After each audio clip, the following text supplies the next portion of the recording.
கர்த்தருடைய பரிசுத்த நாமம் மகிமைப்படுவதாக. நாம் ஆராதிக்கிற தேவன் நல்லவர். ஒவ்வொரு மாதத்தையும் கர்த்தர் நம்ம கூட்டி கொடுத்து கொண்டே வருகிறார்.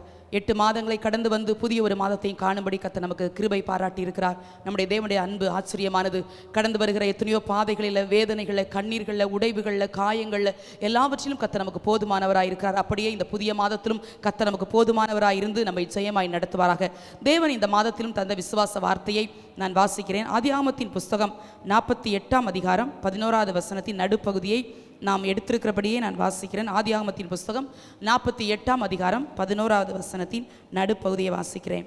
நான் நினைக்கவில்லை, ஆனாலும் இதோ காணும்படி தேவன் எனக்கு அருள் செய்தார். நான் நினைக்கவில்லை, ஆனாலும் இதோ காணும்படி தேவன் எனக்கு அருள் செய்தார். ஒரு வார்த்தையை யாக்கோபு சொல்லுகிறார். இது எப்பொழுது சொல்லுகிறார் என்றால், யாக்கோபுக்கு ஒரு முதிர் வயது. யாக்கோபு ஒரு அந்திய காலத்தில் இருக்கிறார். ஆதியாகமத்தில் ஆண்டவர் சொல்லுகிறார், நீ பயப்படாமல் யாக்கோபை, நீ பயப்படாமல் எகிப்துக்கு போ, உன் குமாரனாகிய யோசேப்பு அவனுடைய கையால் உன் கண்களை மூடுவான் என்று ஆண்டவர் தைரியப்படுத்தி அனுப்பி வைக்கிறார். யாக்கோபு யோசேப்பை பார்த்து அழுகிறார். 2 பேர் ரொம்ப அழுறாங்க, உள்ளத்தில் உள்ளதெல்லாம் பேசுகிறாங்க. ஆனால் இந்த 48ஆம் அதிகாரம் வரும்போது யாக்கோபு தன்னுடைய மரணத்தை நெருங்கி விட்டார். அதுக்கு முந்தின அதிகாரத்தில் யோசேப்பிட்ட சொல்கிறாரு, யோசேப்பே, நான் மரிச்சா என்னை எகிப்தில் என்னை அடக்கம் பண்ணிடாத, என்னை கானானுக்கு கொண்டு போய் என்றெல்லாம் வாக்கு கொடுத்து விட்டார். இப்பொழுது யாக்கோபுக்கு மிகவும் சுகவீனமாயிருக்கிறார், மரண படுக்கையில் இருக்கிறார். அப்படிதான் யோசேப்புக்கு சொல்லப்படுகிற தகப்பனுக்கு வருத்தமாக இருக்கிறது என்று சொல்லுகிறார்கள். யோசேப்பு வருகிறார். யோசேப்பிட்ட யாக்கோபு ஒவ்வொன்று காரியமாய் பேசிக்கொண்டே இருக்கிறார். எனக்கு மிகுந்த ஆச்சரியம் என்னவென்றால், இவ்வளவு வயது முதிர்ந்த ஒரு வயதில் தேவன் என்னை நடத்தி வந்தார் என்கிற அறிவு இருந்தது. அது எனக்கு மிகுந்த ஆச்சரியமாக இருந்தது. யோசேப்பை பார்ப்பதற்கு உதவி செய்து யார்? என் தேவன் எனக்கு உதவி செய்தார். நான் நினைக்கவில்லை யோசேப்பே, ஆனால் நான் காணும்படி தேவன் எனக்கு அருள் செய்தார் என்று சந்தோஷமாய் சொல்லுகிறார். அருமையான தேவ பிள்ளைகளே, நாம் நினைக்காததை நமக்காக அவர் நினைக்கிற தேவன்.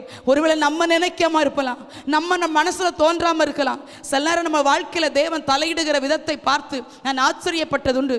அதிசயமாய் நடத்துகிற தேவனை சேவிக்கிறோம். வாழ்க்கை பாதை எப்பொழுதெல்லாம் கடினமாய் இருக்கிறதோ அப்பொழுதெல்லாம் தேவன் நம்மை அழகாய் நடத்துகிறாரே. சோர்வுற்ற நேரங்கள் உண்டல்லவோ, கலங்கின நேரங்கள் உண்டல்லவோ, ஒரு பாடலின் ஒரு வரி அதிகமாக என்னை தேற்றும். புவி யாத்திரை மிக கடினம், தேவ கிருபைகள் எந்நேரமும், பகல் மேக ஸ்தம்பம், ராவில் அக்னி ஸ்தம்பம், அனுதினம் என்னை வழி நடத்தும். ஒவ்வொரு நாளும் அப்படியல்லவா நடத்தி வருகிறார். புவி யாத்திரை மிக கடினம், வாழ்க்கை பாதை கடினம். தேவனுடைய பிள்ளைகளே, இந்த கடினமான பாதைகளில் மேகஸ்தமமாய் வர வேண்டிய நேரத்தில் மேகஸ்தமமாய், அக்னி சமம் வெளிப்பட வேண்டியதில் அக்னி சமமாய் வெளிப்பட்டு ஆச்சரியமாய், மனிதர்கள் அனுகூலம் இல்லாமல் இருந்தால் அவர் அனுகூலமாய் இருந்து எவ்வளவு நேர்த்தியாய் நம்மை நடத்தி வருகிறார். யோசேப்பிட்ட யாக்கோபு என்ன சொல்லியிருந்திருக்கணும்? யோசேப்பே, உன்னை பார்க்கும்படி நான் நினைக்கவே இல்லை, உன்னை பார்ப்பேன் நான் நினைக்கல. ஏன்னா யோசேப்பு மறிச்சிட்டாருன்னு யாக்கோபு நினைச்சிட்டாரு. காரணம் என்ன தெரியுமா? ட்ரெஸ்ஸை வந்து காட்டிட்டு போறாங்க சகோதரர்கள். எப்பா இது யோசேப்பு அங்கேயோ பாரும் என்று சொல்லுகிறார்கள். அதை பார்த்த நாளில் இருந்து யாக்கோபுடைய இருதயம் சுக்குநூறாய் உடைந்து விட்டது. ஐயோ, இனி என் குமாரனை நான் பார்ப்பது எப்படி? நான் அதிகமாய் நேசித்த குமாரன், ராகேல் எனக்கு பெற்றெடுத்து கொடுத்த குமாரன் அல்லவோ என்று யாக்கோபு நொறுங்கி போய்விட்டார். அவர் நினைக்கவில்லை. என்றால் யோசேப்பு உயிரோடு இருக்கிறார் என்பது யாக்கோபுக்கு தெரியாது. பிள்ளைகளும் கடின இருதயம் உள்ள பிள்ளைகள் ஒரு வார்த்தை கூட சொல்லவில்லை. அப்பா இவ்வளவு துக்கப்படுகிறாரே, யோசேப்பு உயிரோடு இருக்கிறான்னு சொல்லித்தான் வைப்போம் என்று சொல்லல.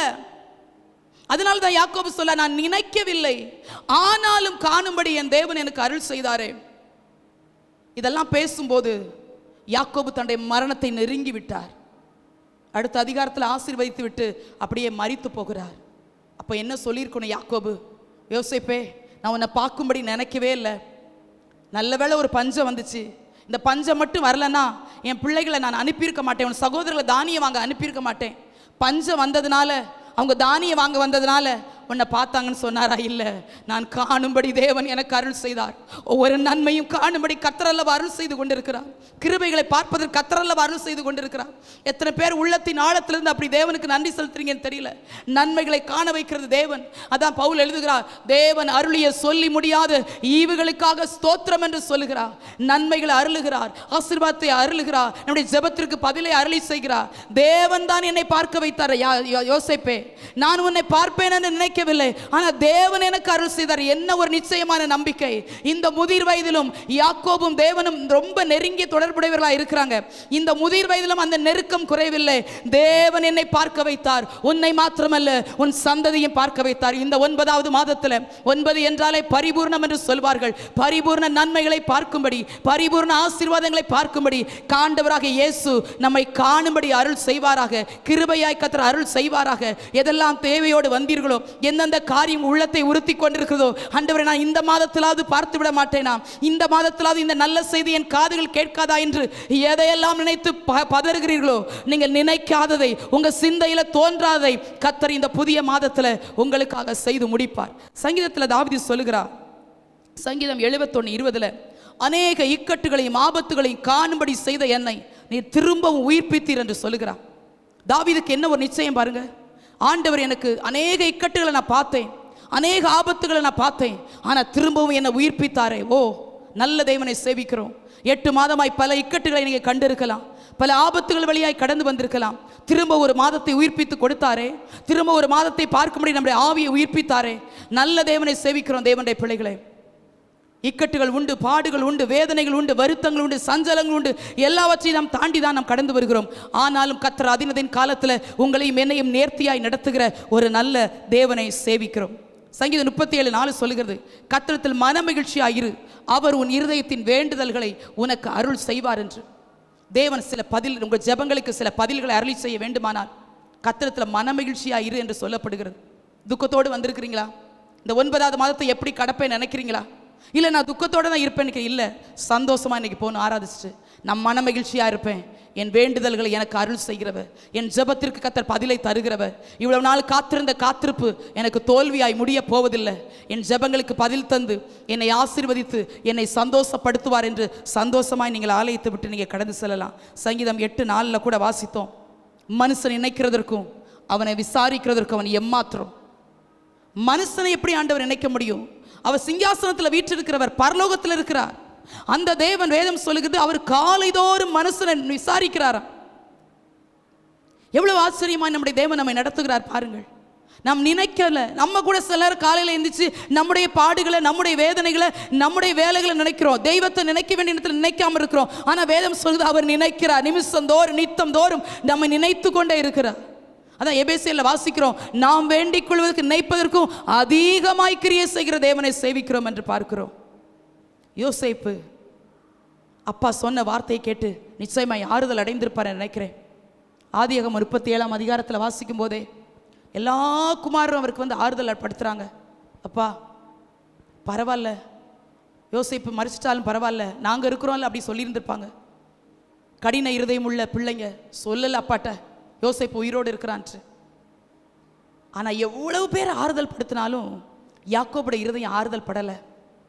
இது நடக்கும்போது நிச்சயமா யாக்கோபும் யோசேப்பும் பிரிஞ்சு பல ஆண்டுகள் ஆயிருந்திருக்கும்.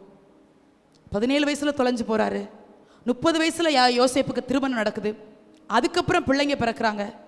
நான் நினைக்கிறேன் 20 வருஷம் கூட ஆயிருந்திருக்கலாம். 20 வருஷம் கழிச்சு யோசேப்பை பார்ப்போன்னு எப்படிங்க நினைச்சிருப்பார் யாக்கோபு? இல்லையே, இல்லையே. நான் தன்னுடைய அந்திய காலத்தில் மரணம் வரும்போது நான் உன்னை பார்த்து விட்டேன் என்கிற பூரிப்பு, தேவன் என்னை பார்க்க வைத்தார், காணும்படி தேவன் எனக்கு அருள் செய்தார். ஒவ்வொரு நன்மைகளை பார்க்கும்படி தேவன் உங்களுக்கு அருள் செய்யும் போதெல்லாம் உங்களுக்கு நன்றி உணர்வு இருக்கணும். தேவன் தான் என்னை பார்க்க வைத்தார் என்று நினைக்காதை நம்முடைய வாழ்க்கையை நமக்காக செய்து முடிக்கிற நல்ல தேவனை சேவிக்கிறோம். ரூத்தை குறித்து நமக்கு தெரியும். 2ஆம் அதிகாரத்தில் வரும்போது மோவாப் தேசத்திலிருந்து வந்திருக்கிறாங்க. பெத்லகேமில் வார்கோதுமை அறுப்பு நடக்கிறது என்று கேள்விப்பட்டு வந்திருக்கிறாங்க. தற்செயலாய் அவளுக்கு நேரிட்ட வயல் நிலம் என்று போட்டிருக்கிறது. தற்செயலாய் நேரிட்ட வயல் நிலம் அது போவாசுடையதாக இருந்துச்சு. சும்மா தான் காலை வச்சாங்க, சும்மா கதிர் பொறுக்க போனாங்க. தெரியாது இதே வயலுக்கு நான் எஜமாட்டியாய் மாறுவேன், தெரியாது. நினைக்கல, ரூத் நினைக்கல. வாழ்க்கையில் வெறுமை உடைந்து போய் நிற்கிறாங்க. அவங்க எப்படி வயலுக்கு எஜமாட்டியாய் மாற முடியும்? அவர்களுக்கு இன்னொரு திருமணம் நடக்குமோ தெரியாது. இயேசுவின் சந்ததியில் அவங்க வருவாங்களா தெரியாது. அவங்க நினைக்கல. அதான் நான் சொன்னேன், நினைக்காதை கர்த்தர் நமக்காக செய்கிறவர். நாம் நினைக்காதை நமக்காக நினைத்து கொண்டிருக்கிற தேவன் அவர். சகலத்தையும் அதினதின் காலத்தில் நேர்த்தியாய் செய்கிற நல்ல தேவனை சேவிக்கிறோம். நீங்கள் நினைக்கல, சில ஆசீர்வாதங்களை நீங்கள் நினைச்சே பார்க்கல, சில நன்மைகளை நீங்கள் நினைச்சே பார்க்கல. எனக்கெல்லாமா இது நடக்க போகுது நினைச்சிங்களா? செய்வார். தேவனுடைய பிள்ளைகளை செய்து உங்களை சாட்சியை நிறுத்துவார். அப்பொழுது நினைப்பீர்கள், யாக்கோபு சொன்னது போல் நீங்களும் சொல்வீர்கள், நான் நினைக்கவில்லை, ஆனாலும் காணும்படி தேவன் எனக்கு அருள் செய்தார் என்று. ரூத்தின் புஸ்தகத்தில் வாசிக்கிறோம். 4ஆம் அதிகாரத்தில் ரூத்தும் திருமணம் நடக்கிறது. ஆண்டவர் ஒரு நல்ல ஆசீர்வதிக்கப்பட்ட தலைமுறையை பெற்றெடுப்பதற்கு கர்த்தர் கிருபை பாராட்டுகிறார். கால் வைத்த வயல்வெளி வாழ்வழிக்கிற வயல்வெளியாய் மாறி போனதே. நினைக்காதே ரூத்துடைய வாழ்க்கையை செய்து முடித்தாரே. நாம் ஆராதிக்கிற தேவன் இப்படித்தான் அற்புதங்களை செய்து நம்மளை மகிழ்விக்கிற தேவன் ஆயிருக்கிறார். யோவான் 11ஆம் அதிகாரத்தில் வாசிக்கிறோம். லாசருடைய மரணத்தை குறித்து வாசிக்கிறோம். லாசரு மரித்தான் என்று வியாதியா இருக்கிறான் கேள்விப்பட்ட போதும் இயேசு வரவில்லை. லாசரு மரித்து விட்டான் என்று கேள்விப்பட்ட போதும் ஆண்டவராக இயேசு வரவில்லை. 4 நாட்கள் கழித்து வருகிறார். வர்றாரு, அழுறாரு. அதெல்லாம் நாங்கள் யோவான் 11ஆம் அதிகாரத்தில் வாசிக்கிறோம். வேதம் சொல்லுது இயேசு கண்ணீர் விட்டார் என்று. இயேசு கண்ணீர் விடும்போது மார்த்தாலும் மரியாளும் நினைக்கல லாசரு உயிரோடு வருவான் என்று. அவனை எங்கே வைத்தீர்கள் என்று ஆண்டவர் கேட்கிறார். அப்பவும் மார்த்தாலும் மரியாளும் நினைக்கல லாசரு உயிரோடு வருவான் என்று. கல்லறை வாசலுக்கு வந்து நிற்கிறார். அப்பவும் நினைக்கல லாசரு உயிரோடு வருவான் என்று. கல்லை புரட்டி தள்ளுங்கள் என்று சொன்ன போதுதான் மார்த்தாள் சொல்றாங்க, 4 நாள் ஆயிற்று ஆண்டவரே, நாரும் ஆண்டவரே. அப்பவும் அவங்க நினைக்கல. ஏன்னா நாரும் தான் நினைச்சாங்களே ஒழிய வெளியே வருவான்ல என் தம் சகோதரன் என்று அவங்க நினைக்கவே இல்லை. ஆனால் லாசருவே வெளியே வா என்று ஒரு சத்தம். மரித்து போனவனை, பிரேத சிலையினால் கட்டப்பட்டவனை வெளியே புறப்பட வைத்தது போல கர்த்தர் இந்த காலையில் நம்மை பார்த்து ஒரு சத்தத்தை தொனிக்க பண்ணுகிறார். நீ நினைக்காததை நான் காணும்படி நான் அருள் செய்வேன் என்று கர்த்தர் சொல்லுகிறார். இந்த சத்தத்துக்கு முன்பதாக அடைபட்ட சில நன்மைகள், அடைபட்ட ஆசீர்வாதங்கள் எப்படி லாசரு வெளியே வந்தது போல அது வெளியே வருவதாக. உங்கள் நன்மையை அடைக்க முடியாது, உங்கள் வாசல்களை யாராலும் தடுக்க முடியாது. நினைக்கவே இல்லை. எல்லாரும் தான் பார்க்குறாங்க. அதில் ஒரு வசனம் சொல்லுவாங்க யோவான் 11 எவ்வளோ அற்புதங்களை செய்த, செவிடனெல்லாம் கேட்க பண்ணாரே, சாகாமல் இருக்கவும் செய்யக்கூடாதுன்னு சொல்ல அவங்களுக்கு தெரியல. கல்லறைக்கு தான் போயிட்டு இருக்கிறார் இயேசு. ஆனாலும் அவங்க நினைக்கல லாசர் உயிரோடு வருவான், நினைச்சே பார்க்கல. கல்லறைக்குள் போனவனை கர்த்தரை பார்க்கும்படி கர்த்தர் கிருபை செய்தாரே. நினைக்காததெல்லாம் கர்த்தர் செய்வார். நம்முடைய புத்திக்கு எட்டாததை கர்த்தர் செய்வார். நம்ம சிந்தையில தோன்றாதெல்லாம் கர்த்தர் செய்வார். ஆதியாகமத்தின் புஸ்தகம் 17ஆம் அதிகாரத்தில் ஆண்டவர் ஆபிரகாமோடு உடன்படிக்கை பண்ணுகிறார். அப்போது ஆபிரகாமுக்கு வயது 99. ஆபிரகாம்கிட்ட ஆண்டவர் சொல்றாரு, நான் சர்வ வல்லமையுள்ள தேவன், நீ எனக்கு முன்பாய் நடந்து கொண்டு உத்தமனா இரு என்று சொல்லுகிறார். எல்சடா என்கிற நாமத்தை 99 வயசுல ஆபிரகாமுக்கு வெளிப்படுத்துறார். அப்ப கூட ஆபிரகாம் நினைக்கல. வேதம் சொல்லுகிறது ஆதியாகமம் 17ஆம் அதிகாரத்தின் 17ஆம் வசனம் என்று நினைக்கிறேன். சிரிக்கிறார் ஆபிரகாம் நகைத்து, ஆண்டவரே எப்படி பிள்ளை பிறக்கும், ஆண்டவரே எனக்கும் சாராளுக்கு எப்படி பிள்ளை பிறக்கும். ஆபிரகாம் விசுவாச தகப்பன் என்று சொல்லுகிறது. ஆதியாகமம் 17ஆம் அதிகாரத்தில் ஆண்டவர் ஆபிரகாமுடைய பெயரை மாற்றுறாரு, சாராயுடைய பெயரை மாற்றுறாரு. ஜாதிகளுக்கு தகப்பனாய், ஜாதிகளுக்கு தாயாய் பேரெல்லாம் மாற்றுறாரு. பேரை மாற்றினால் நம்பிக்கை வரல ஆபிரகாமுக்கு. ஆண்டவர் நடக்காது, அதான் சிரிக்கிறாரு. அது கேலியின் சிரிப்பு. இதெல்லாம் நடக்குமாப்பா? 25 வருஷம் ஆக போகுது நீங்க வாக்கு கொடுத்து, 25 வருஷத்து முடிக்க போறேன், இப்ப போய் குழந்தை பிறக்கும்னு சொல்றீங்க, உன் சந்ததி பூமியின் திரளை போல இருக்கும் என்று சொல்றீங்க. இதெல்லாம் எப்படி ஆண்டவரை நம்புறது? 18ஆம் அதிகாரம் 13ஆம் வசனத்தில் சாராளும் சிரிக்கிறாங்க. ஆபிரகாம் 17 சிரிச்சு முடிச்சிட்டாரு. இப்போ சாராள் தன்னுடைய பங்குக்கு அவங்களும் சிரிக்கிறாங்க. என்ன ஆண்டவரே, கொஞ்சம் சொன்னாலும் பொருத்தமா சொல்லக்கூடாதா? என்னுடைய கர்ப்பம் செத்து போனது, என்னுடைய கணவனுடைய சரீரம் செத்து போனது, செத்து போன எங்களால் எப்படி ஒரு பிள்ளையை உயிரோடு பெற்று எடுக்க முடியும் என்று 2 பேரும் சிரிக்கிறாங்க. ஆனால் ஆதியாகமம் 21ஆம் அதிகாரத்தில் சாராள் சொல்றாங்க, கர்த்தர் என்னை நகைக்க பண்ணினார், நினைக்காதை செய்து முடித்து ஒரு ஈசாக்கை மடியில் ஏந்த வைத்து கர்த்தர் சிரிக்க வைத்தாரே அந்த குடும்பத்தை. மகிழ்ச்சியின் சிரிப்பு, ஆனந்தத்தின் சிரிப்பு, வாக்குத்தங்கள் நிறைவேறின சிரிப்பு. அது நினைக்காதை செய்வார் தேவனுடைய பிள்ளைகளே. ஒரு சம்பவத்தை நான் உங்களுக்கு சொல்லுகிறேன். ஒரு தாய் ஒரு அநாதை இல்லத்தை நடத்தி கொண்டிருந்தார்கள். ஆகவே அவங்க கலெக்டர்கிட்ட போய் சொன்னாங்க, நாங்கள் ஒரு அநாதை இல்லத்தை நடத்திட்டு இருக்கிறோம், எங்களுக்கு ஒரு இடம் கொடுக்கணும் நீங்கள் அப்படின்னு. கலெக்டர்கிட்ட போய் சொன்னாங்க. கலெக்டர் சொன்னார், அந்த அருக்கலாம ஒரு மலை, அதில் அநாதை இல்லத்தை கட்டிக்கோ, அந்த மலையை உனக்கு தர்றேன், அதை வச்சுக்கோ அப்படின்னாரு. இவங்க கேட்டாங்க, ஐயா மலையில் எப்படியா நான் கட்ட முடியும்? ஒரு இடத்த தருவீங்கன்னு நினச்சேன், ஆனால் நீங்கள் சொல்கிறீங்க மலையை வச்சுக்கோன்னு. நான் மலையில் எப்படியா நான் அநாதை இல்லத்தை கட்ட முடியும்னு. அவர் சொன்னாராம், உங்க தெய்வம் தான் சொல்லியிருக்கிறார்ல, மலையை பார்த்து சமுத்திரத்தில் பெயர்ந்து போனா போகும்னு சொல்லியிருக்கிறார்ல, போ உங்க தெய்வம் சொல்லியிருக்கிறார் அப்படியே செய் அப்படின்றாராம். இந்த தாய்க்கு என்ன செய்யறதுன்னு தெரியல. கலெக்டர்கிட்ட போய் எதிர்த்து பேச முடியாது. வேதனையோடு வீட்டுக்கு வந்தாங்க. ஜெபிக்க ஆரம்பிச்சாங்க. ஆண்டவரே, அவர் சொன்ன வார்த்தையின்படி ஆகட்டும், மலையை பார்த்து பெயர்ந்து போன்னு சொல்லி கர்த்தருடைய வார்த்தையை சொல்லியிருக்கிறார்கள், அப்படி ஆகட்டும் என்று ஜெபித்து கொண்டிருந்தார்களாம். கொஞ்ச நாள் கழித்து சில அதிகாரிகள் இந்த அம்மாவுடைய வீட்டுக்கு பார்க்க வந்தாங்க. அவங்க சொன்னாங்களாம், கடலில் பாலம் போடுற வேலையை எங்கிட்ட ஒப்பு கொடுத்துருக்குறாங்க, அதனால நாங்கள் மலைகளை உடைச்சு அந்த கற்கெல்லாம் எங்களுக்கு வேணும் அப்படின்னு சொன்னாங்களாம். உடனே சொன்னாங்களாம், இந்த அம்மா தாராளமாக எடுத்துக்கோங்கய்யா அப்படின்னு. அந்த மலைகளெல்லாம் இடிச்சிட்டு அதற்கு ஒரு பெரிய அமௌண்ட் இந்த அம்மாவுக்கு கொடுத்துட்டு அந்த மலை இருந்த இடத்தெல்லாம் சமமாக்கி பாதைகளை அவங்க கிளியர் பண்ணி கொடுத்தாங்களாம். இப்போ அந்த அம்மா அதில் அவங்க கொடுத்த பணத்தை வச்சு ஒரு நல்ல அனாதை இல்லத்தை கட்டி அதை ஓப்பன் பண்ணும்போது அந்த கலெக்டரை கூப்பிட்டாங்களாம். ஐயா வாங்கன்னு. அவர் சொன்னாராம், நீ ஆராதிக்கிற தேவன் உயிருள்ளவர், நீ ஆராதிக்கிற தேவன் உயிருள்ளவர். நான் அன்னைக்கு சும்மா சொன்னேன், மலையை பார்த்து பெயர்ந்து போன்னு சொல்லி சும்மா சொன்னேன், அப்படியே கர்த்தர் உனக்கு செய்தாரே என்று அவர் ஆச்சரியப்பட்டாராம். நினைக்காதை கர்த்தர் செய்வார். தேவனுடைய பிள்ளைகளே, எந்தெந்த காரியத்தெல்லாம் நினைச்சு செல்லற முடியாது, நினைச்சு ஏமாந்து போயிருப்போம், அப்படிப்பட்ட காரியமா இருந்தாலும் சரி, இல்லை என்றால் நீங்கள் நினைக்கவே இல்லாத காரியமாக இருந்தாலும் சரி, யாக்கோபு சொன்னது போல, நான் நினைக்கவில்லை, ஆனாலும் இதோ காணும்படி கர்த்தர் அருள் செய்தார். ஒவ்வொரு நாள் அறிக்கையிட போகிற ஆண்டவரே, நான் காணும்படி எனக்கு அருள் செய்ய போகிறவர். யோபு 14ஆம் அதிகாரம் 13ஆம் வசனத்தில் சொல்கிறார், நீர் என்னை திரும்ப நினைக்கும்படி ஒரு காலத்தை நியமித்தால் குறித்தால் நலமாயிருக்கும் என்று கதறுகிறார். ஆண்டவரே, திரும்ப நினைக்கும்படி எனக்கு ஒரு காலத்தை குறித்தால் நலமாக இருக்குமே. திரும்ப நினைக்கணும்னு நினைக்கிறீங்களா? ஆண்டவர் மறந்துட்டது போல இருக்குதுன்னு புலம்புறீங்களா? தேவனுடைய பிள்ளைகளே, மறக்கலை. அவர் மறந்திருந்தா என்னைக்கோ நம்ம கல்லறைக்குள்ளே போயிருப்போம். அவர் நம்மை நினைவாக இருக்கிறதுனால தான் சங்கீதத்தில் தாவீது 40ஆம் சங்கீதத்தில் சொல்லுகிறார், நான் சிறுமையும் எளிமையுமானவன், கர்த்தரோ என்மேல் நினைவாக இருக்கிறார் என்று சொல்லுகிறார். நம்ம நினைவாக இருக்கிற ஒரு தேவனை சேவிக்கிறோம். யோபு சொன்னது போல, திரும்ப அவர் நினைக்கும்படி நமக்கு ஒரு காலத்தை குறிப்பாராக. அது இந்த 9வது மாதமாய் இருப்பதாக. இந்த 9வது மாதம் அவர் நம்மை திரும்ப நினைக்கும்படியாக ஒரு காலமாய் இருக்கும் என்று கர்த்தராக இயேசு கிறிஸ்துவின் நாமத்தினாலே உங்களுக்கு தீர்க்க தரிசனமாய் உரைக்கிறேன். கர்த்தர் இந்த மாதத்தை வைத்து தருவாராக. யாக்கோபு சொன்னது போல, நினைக்காததை யோசிக்காததை மரித்து விட்டான் என்று யோசேப்பை குறித்து நான் நினைத்துக் கொண்டிருந்தேன், ஆனாலும் நான் நினைக்காததை தேவன் காணும்படி எனக்கு அருள் செய்தார் என்று யாக்கோபு சந்தோஷமாய் சொல்லுகிறார். அப்படியே நம்முடைய தேவன், நாம் ஆராதிக்கிற தேவன் ஆச்சரியமாய் அதிசயமாய் இந்த புதிய மாதத்தில் நம்மை நடத்துவாராக. அப்படியே எழும்பி நிற்கலாம். ஹல்லேலூயா. நன்றி ஆண்டவரே. ரிபலகதரமௌஷந்தரகதா ரீகபலபோஷே மனகதரபரியாந்தரபலபஹாலலூயா. நல்ல தேவன், நல்ல தேவன், நல்ல தேவன் ஆண்டவரே. ஹல்லேலூயா. நன்றி நன்றி நன்றி. நினைக்காதை செய்து மகிழ்விக்கிற தேவனை சேவிக்கிறோம். நம்முடைய மனதில் தோன்றாதை செய்து முடிக்கிற தேவனை சேவிக்கிறோம்.